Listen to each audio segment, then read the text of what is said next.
ඉතින් කවදාද හැමෝටම අදත් සාදරයෙන් පිළිගන්න ඔයාලා අපේ YouTube channel එකට. ඉතින් අදත් අපි ඔයාලට අරගෙන ආවා ඉංග්‍රීසි වාක්‍ය කොටස් ගොඩක්. ඉතින් මේ වාක්‍ය ටිකට සවන් දෙන්නකෝ. ඒ විතරක් ඇති.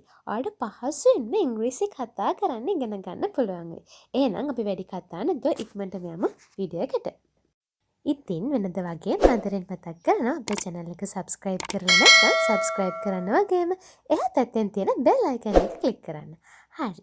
ඔන්න පළවෙනි වාක්‍යය. වාක්‍ය කොටස my pleasure. my pleasure කියන්නේ මොන වගේ අවස්ථාවකදීද? ඔයාලට කවුරු හරි ස්තුති කරපු අවස්ථාවක ඔයාලට thank you කිව්ව වෙලාවක ඔයාලට කියන්න පුළුවන් my pleasure කියලා. අපෝ මාත් එක්ක කියමු my pleasure. ඊළඟට වෙලාව හරි. ඔන්න ඔයාලට දීපු වෙලාව දැන් ඉවරයි. කොහොමද කියන්නේ? time is up. time is up. ඊළඟට ඇයි මම නේද? අපිට කියන්න වෙනවා. ඇයි මම කියලා අහනව නේද? කොහොමද ඉංග්‍රීසියෙන් අහන්නේ? Why me? Why me? ඊළඟට ඔයා වැරදි. ඔයා වැරදි. කොහොමද කියන්නේ? You are wrong. You are wrong. You are wrong. ඊළඟට මම අතරමං වෙලා ඉන්නේ. කොහොමද කියන්නේ? I'm lost. අපෝ මාත් එක්ක කියමු. I'm lost. මම අතරමං වෙලා ඉන්නේ. මට අසනීපයි. කොහොමද කියන්නේ? I'm sick. අපෝ කියමු. I'm sick. ඊළඟට කටවහ ගන්න. කොහොමද කියන්නේ? සැරෙන් කියන කටවහ ගන්න. Shut up. Shut up. ඊළඟට ගිහින් එන්නම්. So long. අපිට goodbye කියලා කියන්නත් පුළුවන්. එහෙම නැත්නම් තව විදිහකට කියන්න පුළුවන් so long. අපෝ කියමු so long.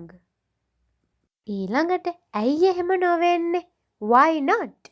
ඇයි එහෙම නොවෙන්නේ? Why not? අපෝ කියමු why not? ඊට පස්සේ මට ඉඩ දෙන්න. Allow me. Allow me. මට ඉඩ දෙන්න. ඊළඟට මම මගේ උපරිමය කරන්නම්. I'll do my best. කොහොමද කියන්නේ? I'll do my best. I'll do my best. ඔව් ඇත්තෙන්ම of course. ඔව් ඇත්තෙන්ම of course.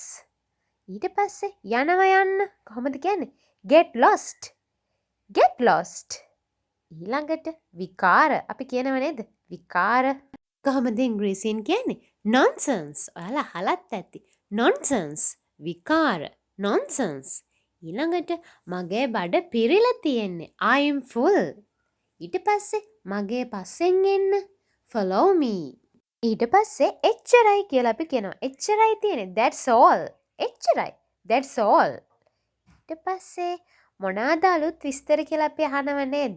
මොනවාද අලුත් විස්තර? කොහොමද ඉංග්‍රීසියෙන් අහන්නේ? What's new? What's new? මොනවාද අලුත් විස්තර? What's new? අනගාටුයි. කොහොමද කියන්නේ? I am sorry. අපි තව විදියක් කියනවා I apologize. කනගාටුයි කියන එක මේ I am sorry කියලා කියන්නත් පුළුවන්. I apologize කියලා කියන්නත් පුළුවන්. ඊළඟට අනුමාන කරලා කියන්න. කොහොමද කියන්නේ? Guess what? අනුමාන කරලා කියන්නේ කියලා අපි කගෙන් හරි අහනව නේද? Guess what? ඒ වගේ. මට ඔයාව පේනවා. I can see you. කොහොමද කියන්නේ? I can see you. මට ඔයාව පේනවා. එහෙනම් ඔයාලා මේ වාක්‍ය ටිකට සමන් දෙන ගමන් ඔයාලත් මේ වාක්‍ය කියලා බලන්න. එතකොට ඔයාලට මේ දේවලුත් ආගේ දැනුමට එකතු වෙනවා.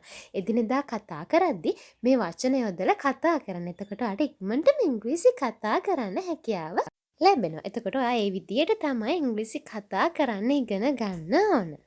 එහෙනම් අදට අපි ගිහිල්ලා එන්නම්. අලුත් එකක් අරගෙන එනකන් අපිත් එක්ක රැඳී සිටියාට thank you.